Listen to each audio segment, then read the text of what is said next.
পবিত্র মাহে রমজান উপলক্ষে প্রতিদিনের বিশেষ আয়োজন তাকওয়া প্রেজেন্স, তাকওয়াই রমজান। আসসালামু আলাইকুম ওয়া রাহমাতুল্লাহি ওয়া বারাকাতুহু। আলহামদুলিল্লাহ ওয়া সলাতু ওয়া সালামু আলা রাসূলিল্লাহ, আম্মা বাদ। প্রিয় দিনী ভাই বোন, ধীরে ধীরে আমাদের মধ্য থেকে পবিত্র মাহে রমাদান বিদায় নিয়ে যাচ্ছে। শুরু হয়েছিল রহমতের দিনের মাধ্যমে, একে একে আমাদের মধ্য থেকে রহমতের 10 দিন বিদায় নিয়েছে। শুরু হয়েছে মাগফিরাতের 10 দিন। মাগফিরাতের 10 দিনও আমাদের মধ্য থেকে ধীরে ধীরে বিদায় নিচ্ছে। কিন্তু আমাদের জন্য ভাবার বিষয় হচ্ছে, আমরা কি মাগফিরাত পাচ্ছি কিনা। আল্লাহর হাবিব সাল্লাল্লাহু আলাইহি ওয়াসাল্লাম অত্যন্ত বড় ধমকি দিয়েছেন।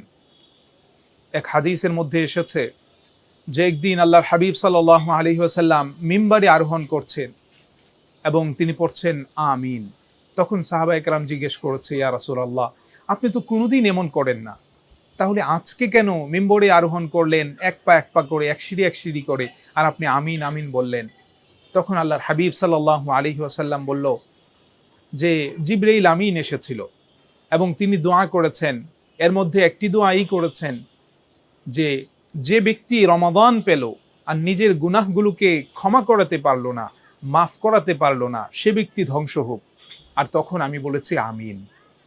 তো প্রিয় ভাই, এটা আমাদের ভাবার বিষয় যে রমাদান চলে যাচ্ছে, যে আমি আমার গুনাহগুলো মাফ করাতে পারলাম কিনা, আমি আল্লাহ সুবহানাহু ওয়া তাআলার কাছ থেকে ক্ষমা নিতে পারলাম কিনা। তো এখন মাগফিরাতের দিনগুলো চলছে, ক্ষমার দিনগুলো চলছে। আমাকে আরো বেশি ভাবার প্রয়োজন এবং আমলে লিপ্ত হওয়া প্রয়োজন এবং সব ধরনের গুনাহগুলোকে ছেড়ে দেওয়া প্রয়োজন, যেন আমিও আল্লাহ সুবহানাহু ওয়া তাআলা যাদেরকে ক্ষমা করবেন তাদের অন্তর্ভুক্ত হতে পারি। একটি হাদিস আল্লাহর হাবিব সাল্লাল্লাহু আলাইহি ওয়াসাল্লাম বলেছেন একটি ইস্তিগফারের কথা, যে ইস্তিগফার পাঠ করলে আল্লাহর হাবিব সাল্লাল্লাহু আলাইহি ওয়াসাল্লাম বলেছেন যে আল্লাহ ক্ষমা করে দেন। হাদিসের মধ্যে এসেছে, মান ক্বালা আস্তাগফিরুল্লাহাল আযীম আল্লাযী লা ইলাহা ইল্লা হুয়াল হাইয়ুল কাইয়্যুম ওয়া আতুবু ইলাইহি গুফিরা লাহু ওয়া ইন কানা ফাররা মিনাজ যাহফি। আল্লাহর হাবিব বলেন, যে ব্যক্তি এই ইস্তিগফারটি পড়বে, আস্তাগফিরুল্লাহাল আযীম আল্লাযী লা ইলাহা ইল্লা হুয়াল হাইয়ুল কাইয়্যুম ওয়া আতুবু ইলাইহি, এই ইস্তিগফারটি যে পড়বে আল্লাহ সুবহানাহু ওয়া তাআলা তাকে ক্ষমা করে দিবেন। সাধারণ কোনো গুনাহকে ক্ষমা করবেন এমন না। আল্লাহর হাবিব বলেন, ওয়া ইন কানা ফাররা মিনাজ যাহফি, যদিও সে জিহাদ থেকে, মুসলমান সৈন্যের দল থেকে সে যদি পলায়ন করে, তারপরেও আল্লাহ সুবহানাহু ওয়া তাআলা তাকে ক্ষমা করে দিবেন। ইসলামের মধ্যে এটা অত্যন্ত বড় একটি অন্যায় যে যুদ্ধ চলাকালীন সময়ে সৈন্যবাহিনী থেকে, সৈনিকদের মধ্য থেকে সৈনিক পলায়ন করা। তো আল্লাহর হাবিব বলছেন যে এই ইস্তিগফার করলে এত বড় গুনাহ যদি কেউ করে, তারপরেও আল্লাহ সুবহানাহু ওয়া তাআলা তাকে ক্ষমা করে দিবেন।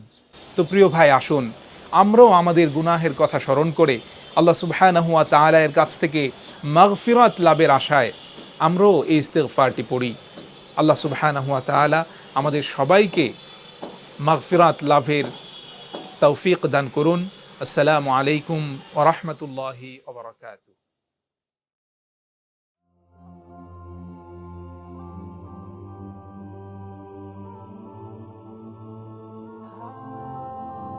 La la la